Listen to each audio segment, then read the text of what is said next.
although I thought it was an interesting interview. He did talk about different things like Epstein's death and his own death and demise and what was happening with the deep state. I thought that was interesting, but I more and more found myself pulled to the debate because it was much more leaning towards the future. When I say that, I am struck by the questioning from Fox on the 2020 January 6th debacle. I don't think that serves anyone to rehash the 2020, to look backwards. It is the one thing that I think will damage Donald Trump. If he runs on that, he should just forget that as much as possible, with an exception of what do we do right now to make sure that our elections are ensured. But there was also a debate back and forth on whether we have a new understanding of where our country is or not. They argued back and forth, you know, it's the country or it's the government or it's the people. We are the government in many ways, as long as it's a fair election. We are the government. We are the ones who made this mess by not paying attention and letting people just play and do whatever they want and enrich themselves, thinking that it won't really be that bad, because it never has been, and it's always been bad, but never this bad. But it's not my guy. It's all of us. And we had this debate back and forth today that was an undertone of that. And then it was interesting to me, the last question was, how do we bring this country back? People are losing hope. What will you do as the president to restore the U.S.? And I found that really interesting, because our Constitution, that's not the government's job. And I just jotted this down while I was listening to their answers. And it's USA was never great because of our government or our president, rather our faith in our principles, our God, and each other. We have lost our faith in God. We have lost the faith that we had in our principles. They're old, outdated, dusty things. And we have certainly lost our faith in one another. Without those things, we can't restore America. It wasn't as divisive as it was as divisive as I hoped it would be. I think we saw a separation of many of the candidates. Asa Hutchinson, he's over. Christie, I think, is alive to live another day, maybe, but he's looking more and more like a marshmallow. I know I'm not one to speak, but I thought he seemed very, very out of touch, unless you were Mitch McConnell.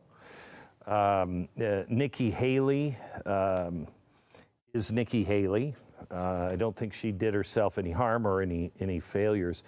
Burgum was happening there. That's the guy with the eyebrows. I think that's all you'll remember, is just, whoa, seeing the eyebrows and then thinking, who is that? Even no matter how many times he came on screen, I was shocked by the eyebrows, and my first thought was, who is that again? Tim Scott was fine. I think there was really two winners tonight, and I want to give you the latest poll, the Blaze News poll taken from the audience, who is winning the first Republican debate. This ended about 10 minutes ago. Ron DeSantis with 37% of the audience, and Vivek Ramaswamy with 52%. He might have been too brash, too much, but there were too many times, for me at least, where he put his hand up boldly first. And even DeSantis looked a little wishy-washy at times with his hand, but the ones past DeSantis looked horrible. Everybody on the side of the stage with DeSantis was an absolute disaster, I thought. DeSantis did himself well, and I think the race really is between those two and then Donald Trump. I, by the way, have buckets of puppets that have come in, and we're going to use those on tomorrow's radio program. So I'm going to go into the other room and prepare tomorrow's radio program, which involves presidential puppets, again, because we can't actually show any clips or anything on any of the media. Stu is here, Steve Deace is here, Sarah Delano is here, and Delano is here, and they have been watching and taking notes, and I cannot wait to hear their reactions. Stu? Well, Glenn, first of all, we should address the most important thing of the last 24 hours, which is the deep state took out Doug Burgum's Achilles. No one addressed that during the debate, and I think we must get to that tonight. I thought it was actually an interesting evening, frankly, and I know, like, these things can be difficult. I think there was a real problem with having 8 people on stage. I think it was, I honestly, at times they'd go to like Nikki Haley or Asa Hutchinson, and I was like, oh my gosh, I forgot they were up there. Like there wasn't enough time for each person to really get their message out there. You know, if you would have trimmed the very bottom of this, I hate to say Burgumentum, but also Asa Hutchinson, a 6-person debate, I think we would have been able to get more out of that. There are long stretches where top candidates were not heard from, and I think, you know, that's a problem. It really is. It hurts the debate overall. I think I did though think, you know, there's a way this could have gone where all we did was talk about Donald Trump and all we did was talk about him not there and how you're going to beat him. There was a section where we hit that, but I mean, this was largely a policy conversation. And, you know, I think that that's important for people to actually hear. We got to hear from these people. It was not all personality based. There was some good back and forth. I thought there was a really good back and forth between Vivek and Christie, you know, Pence and Vivek. I mean, Vivek was just mixing it up with everybody. I thought it was an interesting night. I'd love to get you guys' opinions here as we go through this. And in a minute, maybe we can kind of go through each candidate, whether they help themselves or hurt themselves. But Sarah, let me start with you. Give me your general impressions. Well, I agree with you. Dave Burgess was the star of the night. Burgess mania? Yeah. No, I mean, it went about how I thought it would go. I wasn't thoroughly impressed with Fox News's questions. I would have liked to have heard, now that the mainstream media and the left continues to talk about mask mandates coming back in style and, you know, masking your children and, you know, in schools and everything like that. COVID now is coming back, they say. I would have liked to have heard more questions on, you know, what they feel about mask mandates and Operation Warp Speed and vaccine mandates for our schools. But, I mean, I thought overall it went the way that I think we thought that it would go. Vivek and Ron DeSantis were the clear frontrunners. I felt like Vivek had the most to gain because he was presented to a much larger audience than he had had before. And, you know, I mean, there's nowhere to go but up if you're Vivek, especially when you are a great orator, as Barack Obama was.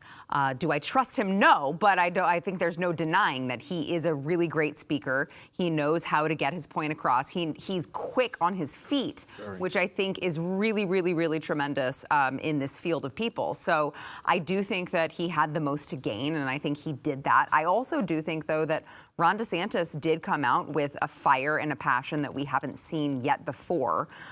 So I hope that he continues to build on that because obviously, as we talked about before, he has the resume to back it up. He has the track record to back it up. He just has been lacking in his messaging and I think his charisma and his passion. I did see that tonight, especially straight out of the gate. So I hope that that continues for him so that his message translates to people. Yeah, this is a stat Steve brought up during the pre-show. About 61 to 63% of people were considering either Trump or DeSantis in Iowa. But the number for Vivek was 34 or 31%. So he has a massive window here. And this is really the first time a lot of people have ever heard of the guy. Except in Iowa. Except in Iowa. And he's been in Iowa a ton, but nationally, you're correct. Yes. Steve, give me your general impressions. Well, let me take off the DeSantis endorser hat and put on an analyst hat. I thought if I gave grades, I'd give Vivek and DeSantis both B pluses. I'd give no one an A. I'm a tough grader. The reason I would give neither Vivek and DeSantis an A is I thought they both had unforced errors that were cringy. I thought Vivek opening up with a direct plagiarization of Barack Obama to start with, and then say, basically the used car salesman smile, yikes.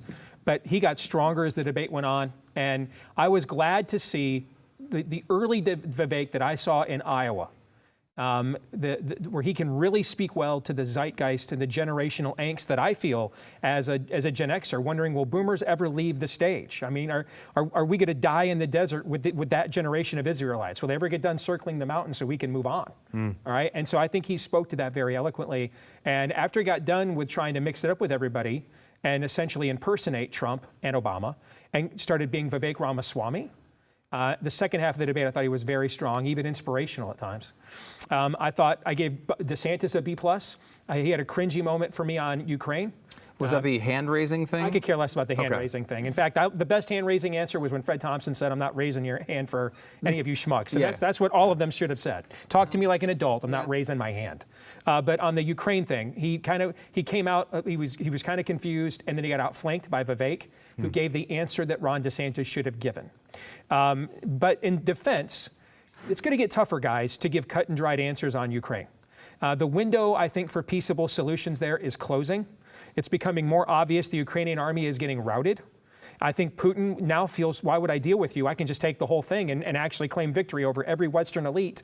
And so I think you've even seen Trump say in the last few weeks, I'd even give Zelensky even more money and arms than Biden is, if that's what it would take.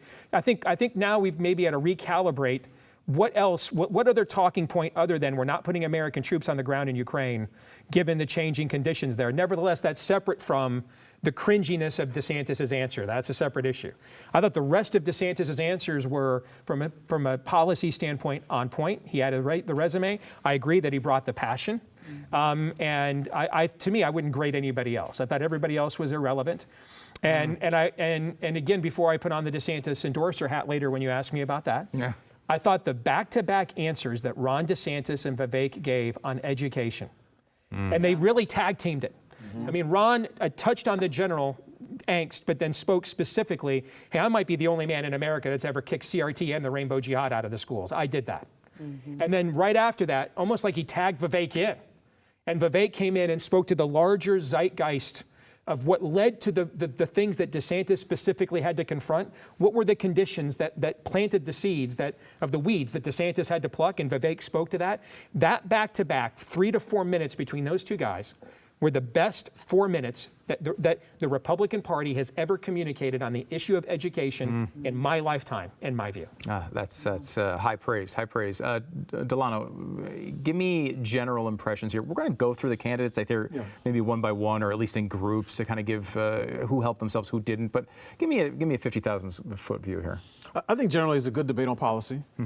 I think they touched on Trump without making the entire debate about Trump. So a number of people agreed that the DOJ and FBI have been weaponized and used for political purposes. So it was good that they addressed that directly, but again, didn't spend all their time on that. The debate got very spicy at times. It was spicy. And the moderators had some trouble reeling everyone in at certain points. But it was good to see different personality styles, sort of tussle directly. To Steve's point, I think Vivek made some strong points on the importance of marriage and family during his response on education. I wanted to hear more candidates talk about, marriage, family, even some of the things around gender, because again, that's the foundation of any society. So before you can get to marriage, you have to determine what is a man and what is a woman. So it was good to hear him talk about that. I was interested to see the extent to which many sort of pro-life Republicans sort of walk back from some of what they've been talking about for the last They're terrified. decades. They look terrified of it. On abortion. And I think it goes to show that when you, not to say that you're in the party in power, yes, when you're in the party in power, but once Roe was struck down and something actually could be done on abortion, I think it may have scared some people, because when you have, for instance, Governor DeSantis, who signs a 6-week ban in Florida, not stating firmly, yes, I would sign a federal 6-week ban, that says something. So I'm assuming that either the donors or the pollsters are telling them, hey, you may have these personal convictions around abortion, But that's not where the populace is right now. So it was interesting to see them walk back from some of that. But all in all, I thought it was a good debate. I had never heard of, is it Murray Bergstrom? Murray Bergstrom, that's exactly From it. Mexico? Yes. Joey Freshwater? Yes. So good. I'd never heard of him before. Ari Saturo? There you go. But it was interesting to see, and I think someone else said this. The GOP, I believe, is in the process of metamorphosis, right? The people that I've called mammon conservatives, slaves to sort of corporatocracy, the folks who still invoke Ronald Reagan, every other word. That generation, I think, is I don't want to say they're not dying out literally, but I don't think that's the direction that the party's going to go in. I think conservative voters want something different, so it was good to see that they have a few choices. We'll see where it goes from here. Yeah, and I like Reagan. I'm a big Reagan fan, but you're right, the energy of the party is not there. I will say, I will hold up my anyone but Biden 24 mug right now, because I did see, certainly I think he would do a heck of a lot better, StuDoesMerch.com, by the way. He would do a heck of a lot better. Anyone up there, I think, would be better than what we have. And this is an important part here, because we're not at the point of the conversation where we're choosing between Biden and Trump or Biden and somebody else. We're at the point where we can look at all these different flavors of conservatism and see which one we want. I kind of broke the field up into three groups here, and I'm going to start the first one just kind of grouping them together, because it's what I would call the irrelevant field. And this is going to hurt your feelings, Sarah, but I'm going to put Asa Hutchinson and Doug Burgum into that group. I know it's hard to say. But, would you find, did either of them help each other? Did either of them make any impact whatsoever? I'm just going to go around the table here. Give me your quick take on the very lowest tier here, Asa Hutchinson, Doug Burgum. Dave Bergier, I felt like he helped himself because nobody knew who he was, and now like 5 people know who he is. Right. So that's good for him. Good for him. Congrats to him. Obviously, Asa Hutchinson, I think every time he opens his mouth, he only hurts himself. Yeah. I'm shocked that he even made it to the debate stage. I'm shocked that he still has the gall to stand up there. He absolutely hurts himself every time he comes out there and speaks. So, that's Steve, my thoughts. I don't know, anything on the bottom two? No. Nothing much. Delano? The only thing I wondered is how Doug Burgum got up there and Larry Elder did not. Yes, in he would have this been. debate. Yeah, look, I think I would have rather dropped Asa Hutchinson, and because I like saying Burgumentum a lot, so like I want to keep him up there. keep him. But Larry Elder would have been an actual competitor here. Yes. He's a good debater. He knows conservatism. He's a very smart guy, and would have been a viable presence here. I hope that he can make the next one. If I remember, Steve, you might know these details. I think it's 50,000 donors for the next one, and 2% you got to start hitting in polls. Yeah, but then which poll? Yeah, they play with that all the time. How many people, registered voters, likely vote? I mean, here's the reality. And Larry Elder has actually done things for our movement and the Republican Party. All right? To leave him off the stage and put some of these other people on the stage. Whatever your system is that led to that conclusion sucks. Yeah. So change your system. I would say Asa Hutchinson, Doug Burgum just didn't do anything. Like, I mean, you're right. Burgum, at least people know kind of who he is. They talked a lot about his eyebrows. That's about all I got out of that. All right, let me go to this, what I'm calling the middle pack here. And I'm going to put most of the candidates in here. Christie, Tim Scott, Nikki Haley, Mike Pence. Let's go with those four first. Starting with Christie. I mean, going into this, there was this possibility that Christie just made this about Donald Trump. It's what his entire campaign has been about so far. Let me just say what, Joy Reid would say about Donald Trump today. And I will say he seemed more like a Republican candidate in this debate. He did fight with other candidates. He, had a couple decent lines. He's pretty good in this format. And I think the fact that he didn't just try to make this out about I'm the anti-Trump guy, it's slight, but I think he actually probably improved his standing very slightly today. Sarah? I would agree with you, but I also think that his position on certain issues is just going to turn the base off completely. Yeah. So I don't know that it actually makes a difference. I mean, I think when you look at his interactions with the other candidates, he did do well in certain times. But again, I don't think that that's going to override his overall position on the issues that matter to Republican voters. Steve? Christie is running a one-state campaign.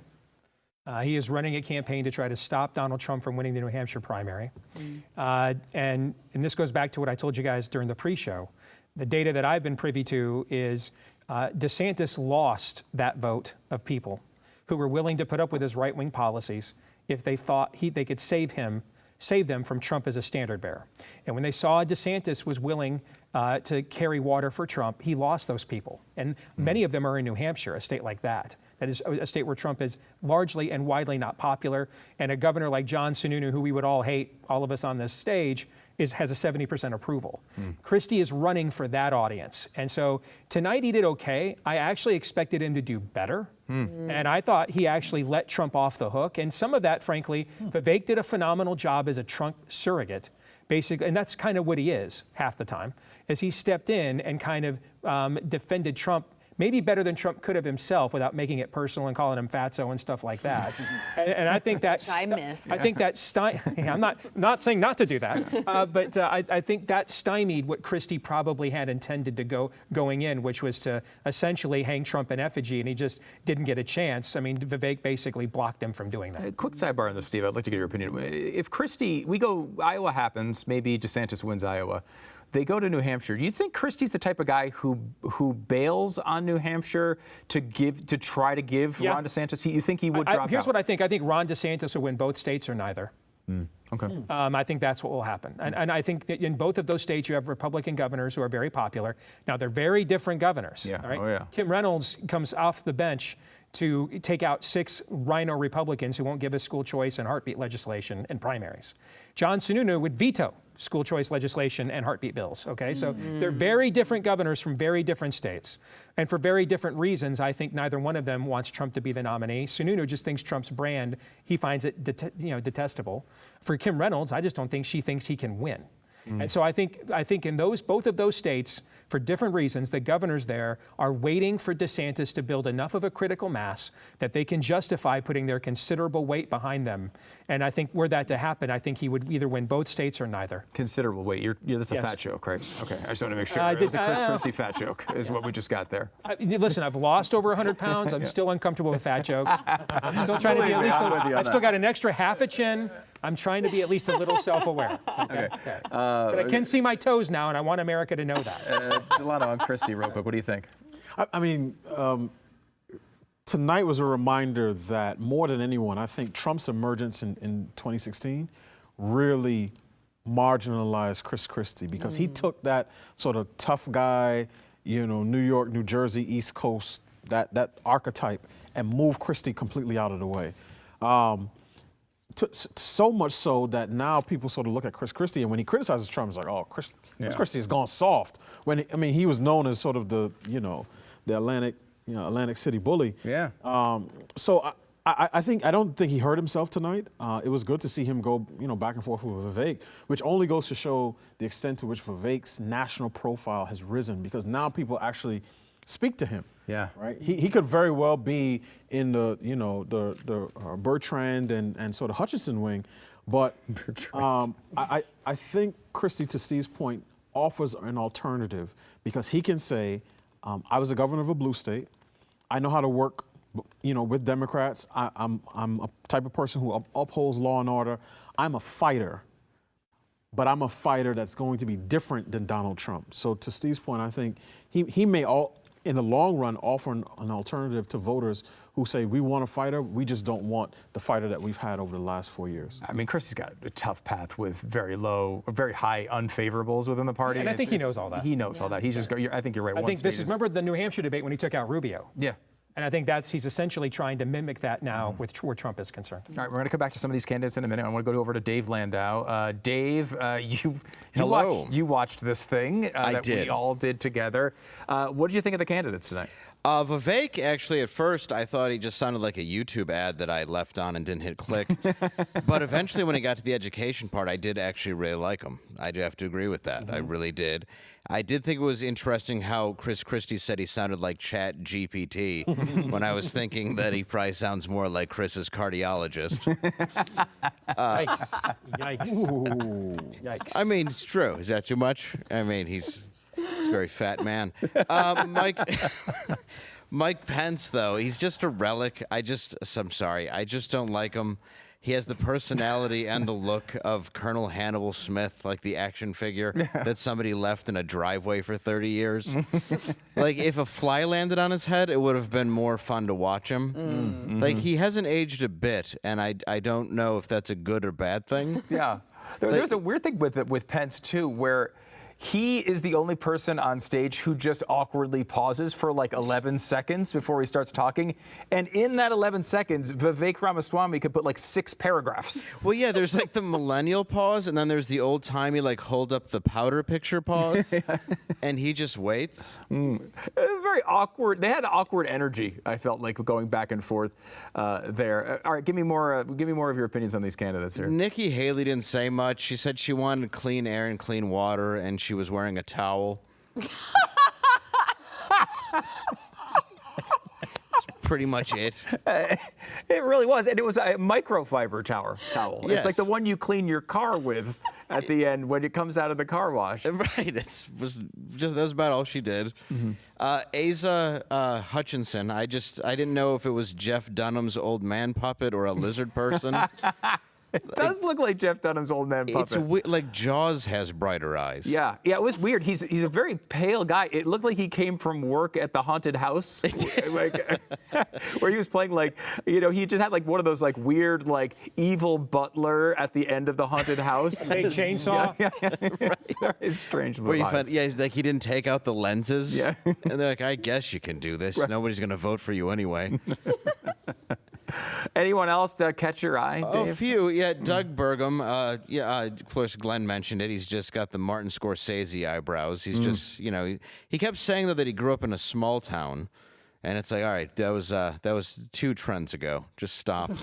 No one cares. Right. Why does the size of your town, why would that matter? I don't understand. Especially with the eyebrows. The Jason Aldean approach, right? Like he's trying to make a Jason Aldean song out of his answer. But he's going Mellencamp.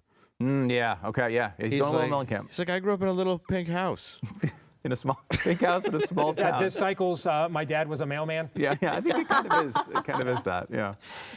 I like DeSantis. I mean, honestly, I think he was a little awkward at points. Other than that, I mean, he's going up against a guy who's been on TV for 40 years. The only other person who has a chance against him is Pat Sajak. Tim Scott, what are you going to say? I mean, he just seems like the black guy who gets killed in the beginning of a movie. There's really no other way. There's just not much to him. He looks like he's still a virgin. Well, funny you should say. Never mind. Forget that. Is this on? It is a little bit, just a little. Blaze after. We'll just go with Is this too mysteriously much? unmarried, and we'll leave it at that. Yeah, we'll just leave it there. Yes, he's a naughty boy. And other than that, I mean, I liked how they opened with, what do you think people relate to about the song Rich Men North of Richmond? And it's like, because we all feel like redheaded stepchildren, like the country is destroyed. It's a depressing statement, though, that, like, again, I talked about this with Glenn on the radio. It's like, the story of this guy is really great. It's an inspiring story. He came out of nowhere. He was nobody 3 weeks ago, and they led the Republican debate with his song tonight. I mean, it's an incredible story. But the song itself is freaking depressing. Like, if that is really what our country is, that you go to work, you don't get paid anything, and you come home and drink yourself to death, it's not exactly an inspiring vision of the nation. You just canceled 70 years of country music, right? I know, that's true.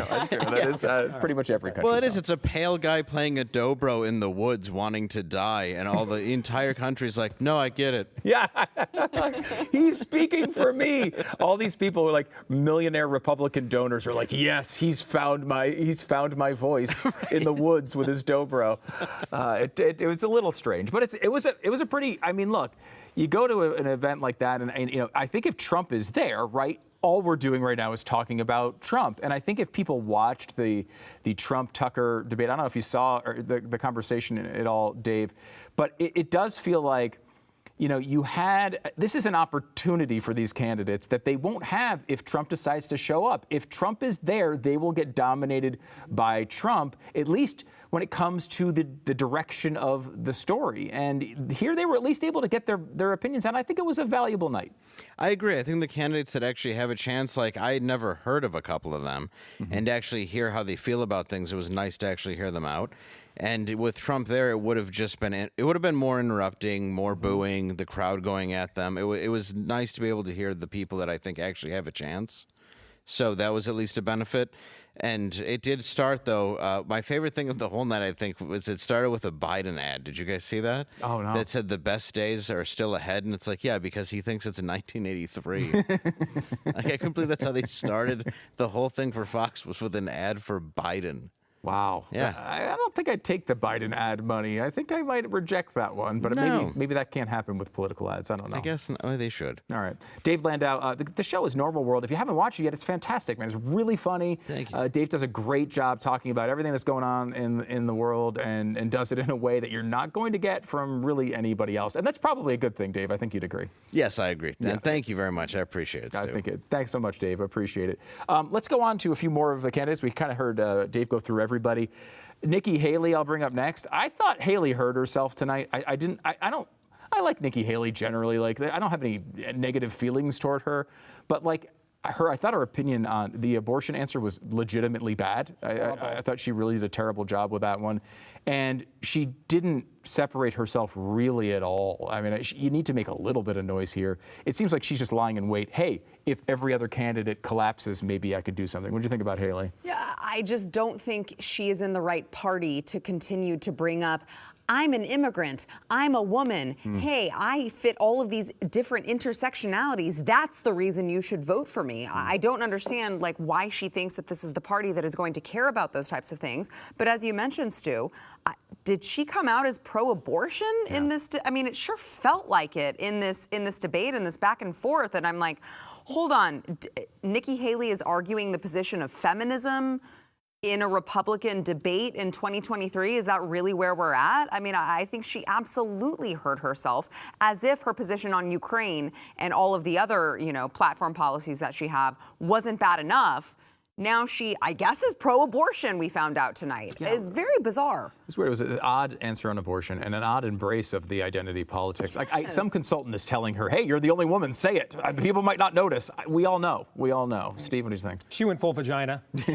And I've just had enough. I'm tired of your junk and your skin color is in no way, shape, or form a disqualification nor a qualification for a cotton-picking damn thing. Yeah. And I'm just tired of hearing it. And I think I speak for almost everybody with an IQ above 14 with that. I'm just done hearing it. And here's the thing. This is a talented politician. I don't agree with her, not my style of Republican, but I can look at it objectively. A talented politician. She was an accomplished governor.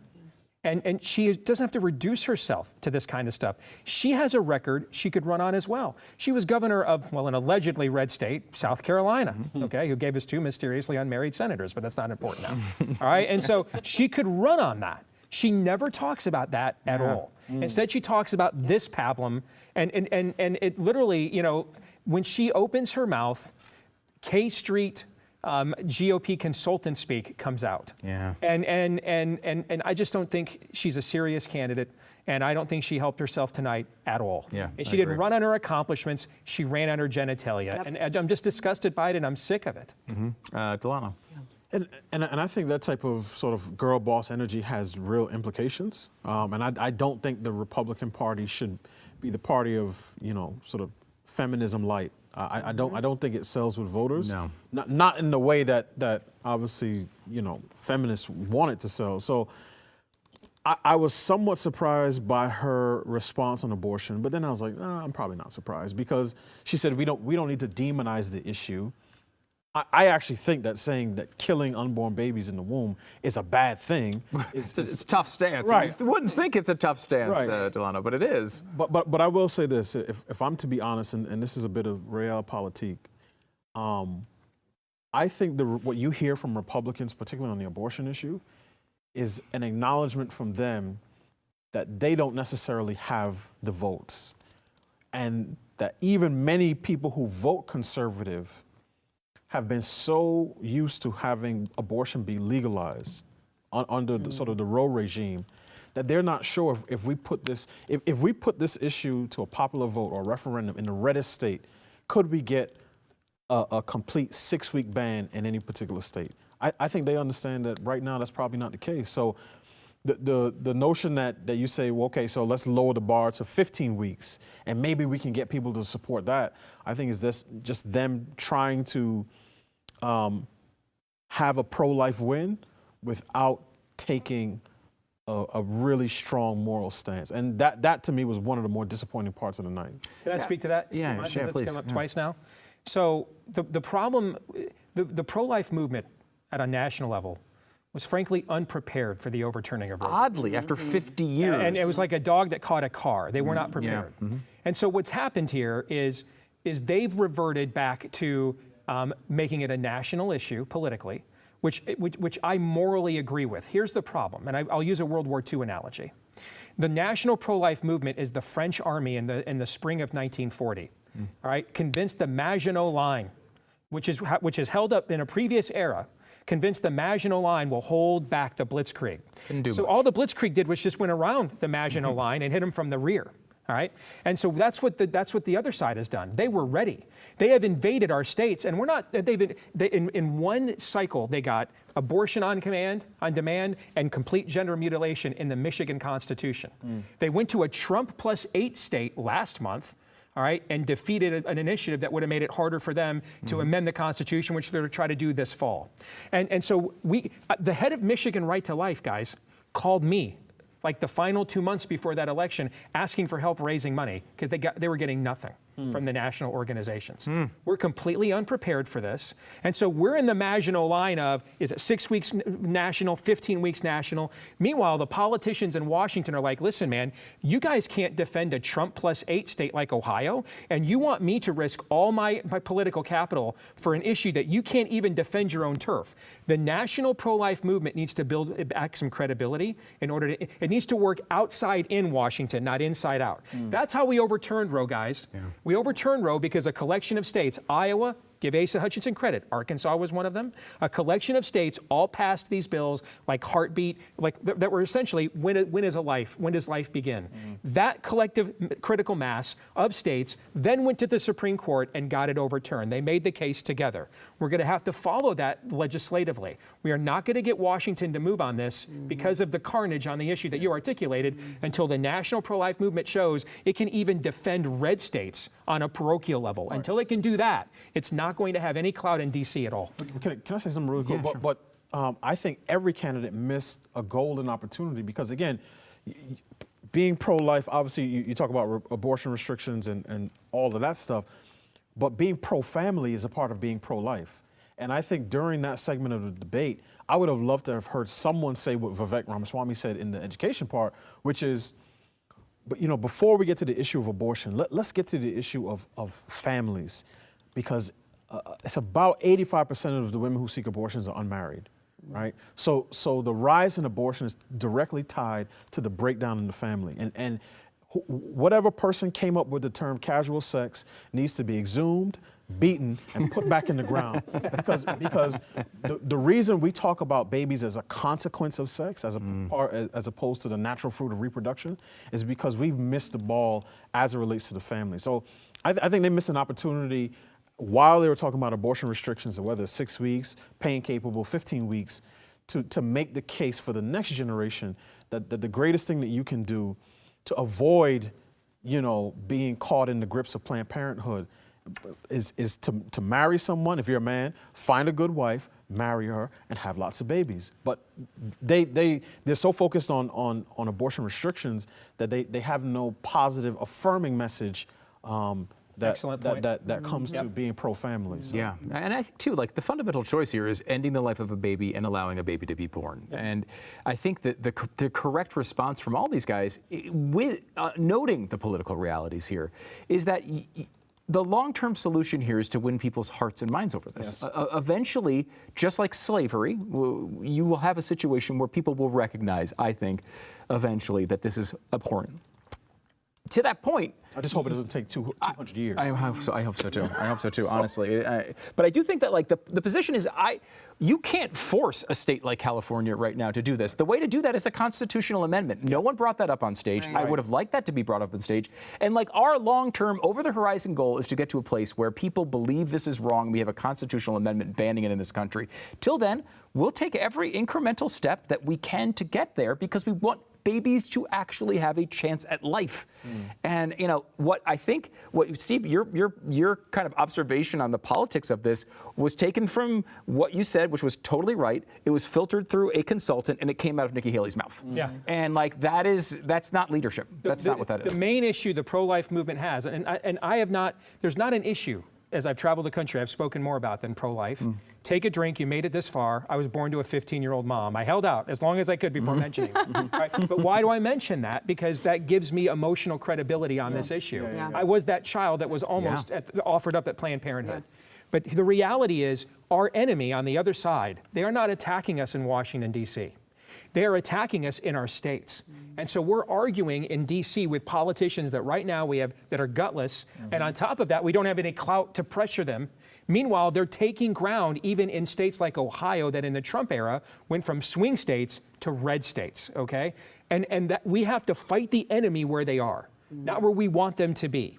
And the enemy right now is taking ground, and they're doing it in our own states. If we cannot defend life in our own states post-Roe, we are never going to build the critical mass to then proclaim it on a national basis. Yeah, and last thing I'll say on this is, if you go to the pearly gates and it's on your resume that you lost an election fighting for babies' lives, I'm going to live with that. I'm okay with it. Yeah. I'm okay with it. Okay, we have. How many politicians have you met, Stu? Yeah, I know. Apparently not. Apparently not. We have 3 more politicians to go through here before we get to the end. Let's start with Mike Pence. Pence showed an aggressive nature that Must we? Let's go quickly through him. I thought he was more aggressive than he was when we did an Iowa event, which I thought he was absolutely terrible. He did try to mix it up. Again, he's such a zilch in this race with such high negatives, he has no chance. This is probably a better performance than he's had in other events that I've seen him, in speeches that I've seen him. I just don't think it moves the needle too much. Sarah, anything? Yeah, I'll disagree a little bit in the sense that I agree with you that he came off as more aggressive. I just don't think that it came off as more likable to the voters. I thought that it came off as just kind of, annoying. The moderators, first of all, did a horrible job at actually reining these people in and getting them to shut up when they needed to shut up. But he was talking over them. He was disregarding what they were saying. They were clearly trying to cut him off, and he kept going. And I just thought that he came off as rude. I don't think that he helped himself with his aggressive position. Anything on Pence? Oh, What do you think? I mean, there are a few politicians I loathe more than Mike Pence. And I find him to be a moral coward, going back to when he was governor of Indiana, where he screwed us on religious freedom there. And I mean, Mike Pence came out of the womb with a forlorn look on his face. He just has that look on his face all the time. And I'm a Bible guy. Here on our network, we're not an explicitly Christian network. No. I do Bible studies. I do theology segments. My number one prime directive in my career is to try to use the platform God gives me to bring a biblical worldview back into the mainstream as best I can. That being said, even me, when I hear Mike Pence play that card, it's cringy to me.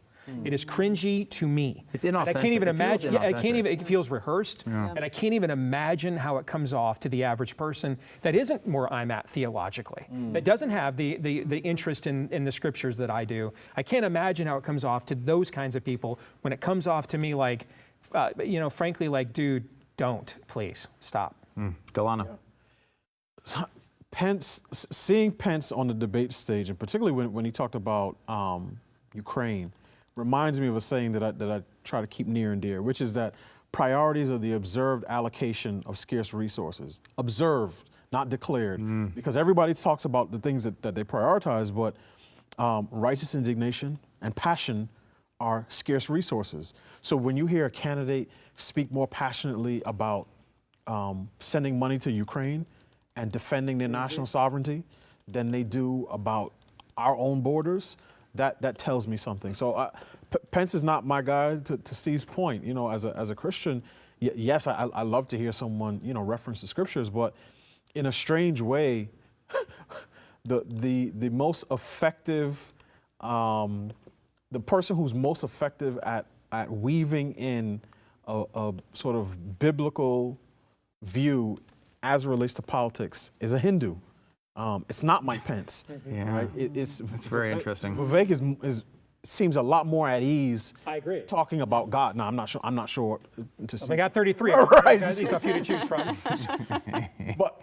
But he talks about his religious faith with respect to the family and education and other things. It's not just let me drop a scripture on you. So I didn't think Pence did himself any favors tonight.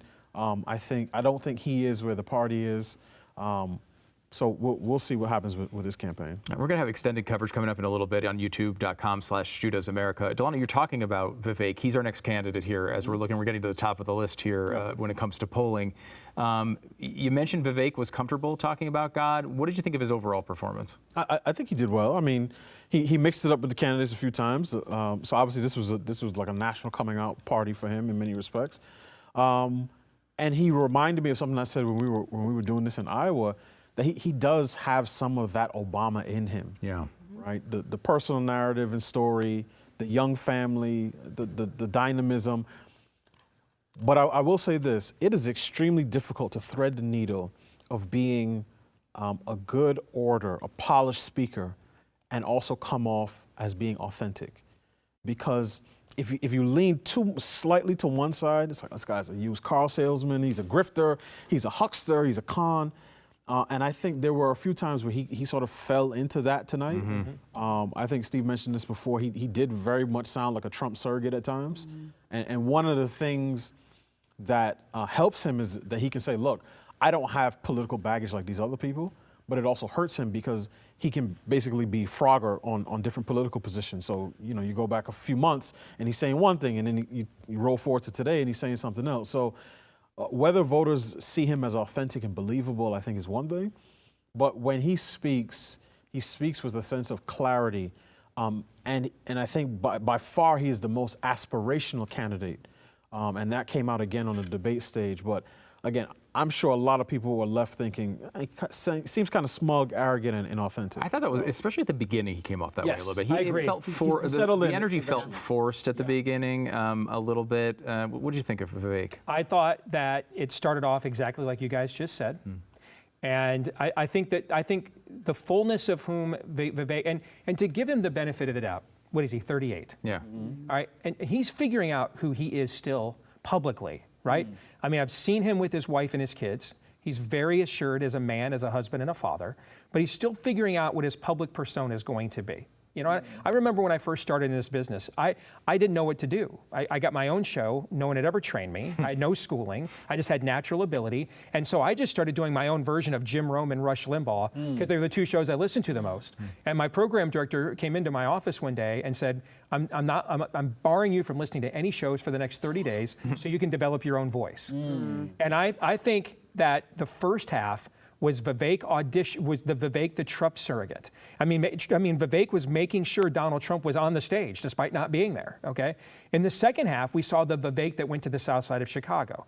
We saw the Vivek that I emceed his first event in Iowa on a brutally cold January day for 2 hours that several hundred people came to. And the kinds of aspirational and inspirational answers that where he really tapped into the zeitgeist that you saw in the second half, I really believe when this started, he wanted to have that kind of a serious conversation with the country. I do. I think he did some campaigning and thought, oh, wow, most of these voters actually aren't serious. You want a show. And so now, instead of the old Malcolm X hats, he's wearing the truth hats.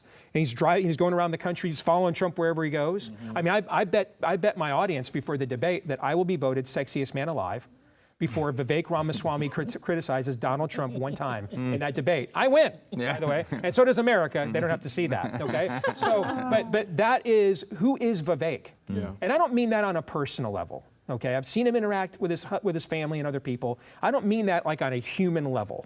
I mean as a candidate, who are you? Are you auditioning to be the first bishop of MAGA? Or are you running for president as Vivek Ramaswamy?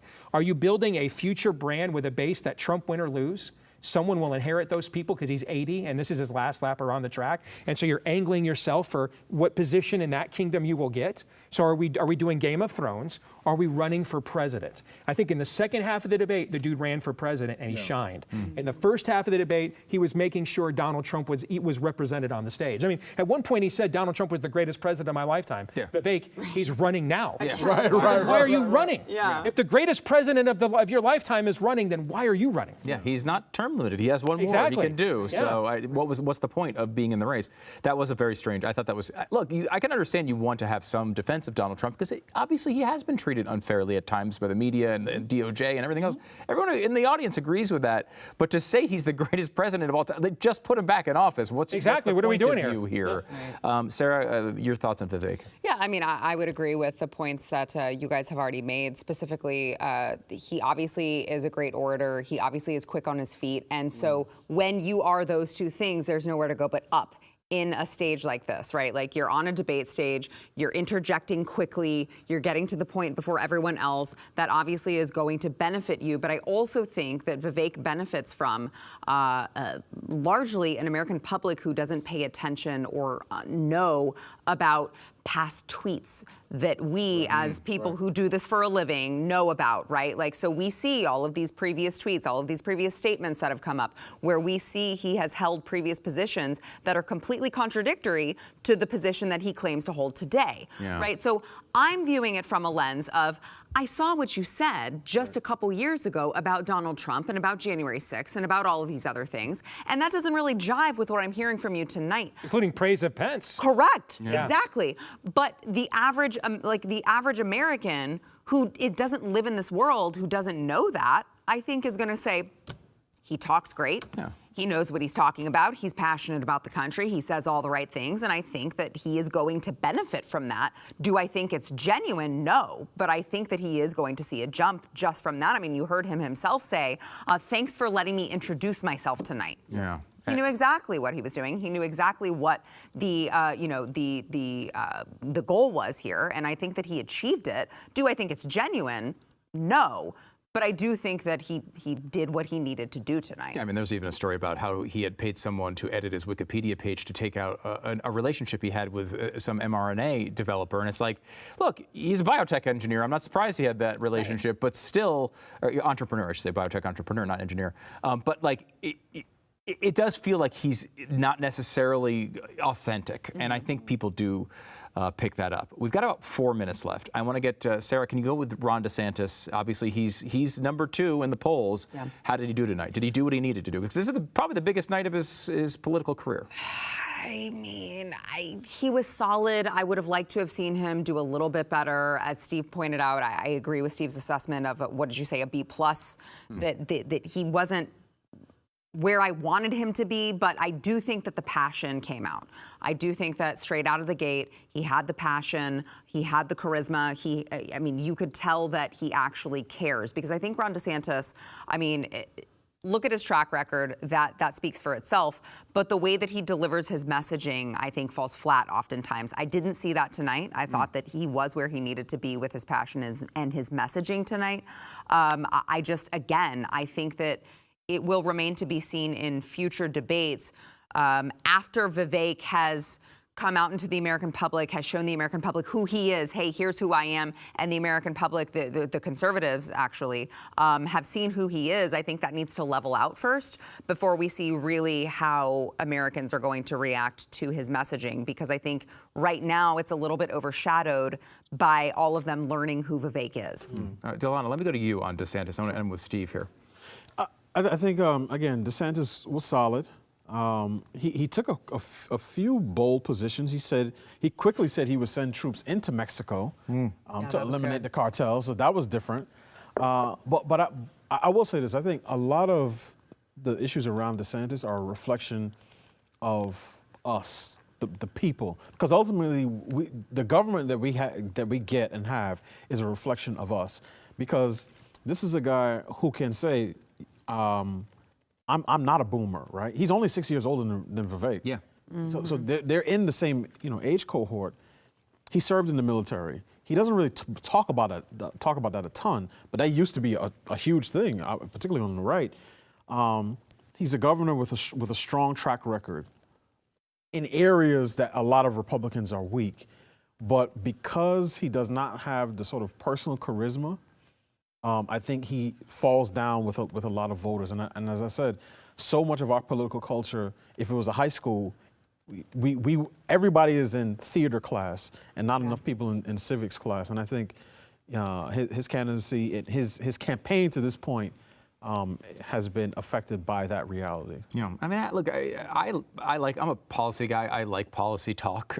I like DeSantis. I think he's a good candidate. In fact, pretty much everybody on the right agreed that he was an incredible governor as of 6 months ago. And the politics of this get in the way sometimes, I think, of realizing what a good candidate he is.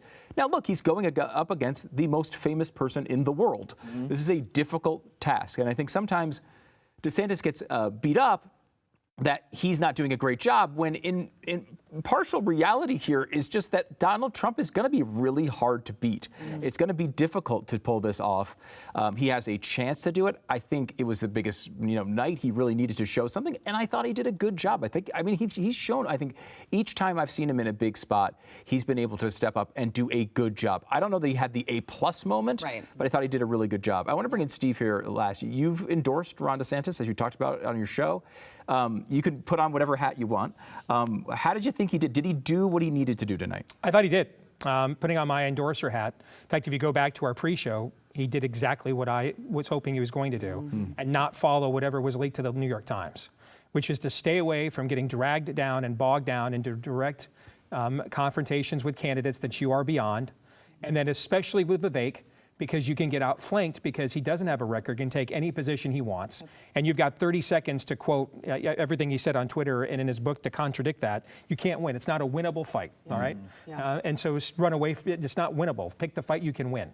And Vivek's not the audience anyway. The audience is. And so I like the fact that he did not address the other candidates. He over and over again directed the audience. I thought that Ron DeSantis could absolutely win a national election in his ability to articulate our issues and a vision and contrary to them. And I thought it was a strong night for him. I thought it should have been stronger. I think he's going to have to nail down his answer on Ukraine. But I'm just saying, coming up with a cut and dried answer on Ukraine, guys, is going to get harder. With what's going on over there right now, it's going to get harder to, short of saying we're not putting U.S. troops on the ground, it's going to be harder to come up with an answer that's going to please a bunch of people because we have screwed the pooch with what's gone on over there. We have put too many eggs in the Zelensky basket, and we basically put Putin in a position of win it all or go home. And he's like, fine, I'll win it all. In fact, I'll go ahead and kill my primary political rival today out in the open for him. I'm sorry, did I say that out loud? Okay. And so beyond that, though, I thought he was very strong. His answers on the border, his answers on education. Abortion was really good. Abortion before we got to specific policy, but his generic defense of the issue was one of the strongest moments I thought anybody had all night long. I thought he was very good. And I thought the most important thing was, as Sarah said, he showed real passion and he engaged the audience. Using the use of personal testimonies. Overall, I was very pleased. And I just say, as a person who maybe is not watching this back and forth, you're going to be going up against a guy who's like 89,000 years old. Like both Vivek and DeSantis have something that is fundamental to this race. That he looks and appears young, youthful, different, energetic. I think Trump doesn't want to share a stage with them. Trump is great talking about himself. He could never do what Vivek and DeSantis did tonight, whether it's the broader vision, speaking to the angst, the specifics of issues. And I don't think, frankly, he's even interested in any of that or cares to. All right. And so what would be fascinating, and I can speak to this because I was on the DeSantis or Cruz campaign. And one of the things I did was debate prep. So believe me, brother, I remember all those debates. Okay. And what made it hard for us is our candidate had really no record either. He had been a senator for about 15 minutes. And so when we put him next to Trump, everybody was projecting, all right? And so we had no record or resume to really pivot to get away from the personality conflict that Trump drags you into. Ron DeSantis does. Yeah. Ron DeSantis has a record. That's great. I mean, funny, we all laughed anyway. Let's talk about the stuff that actually changes people's lives like we did in Florida. And I'll go, and that's the stuff that Trump is not good at, is when we get into specifics on issues. And can you pivot to that? And he's never faced that before on the right.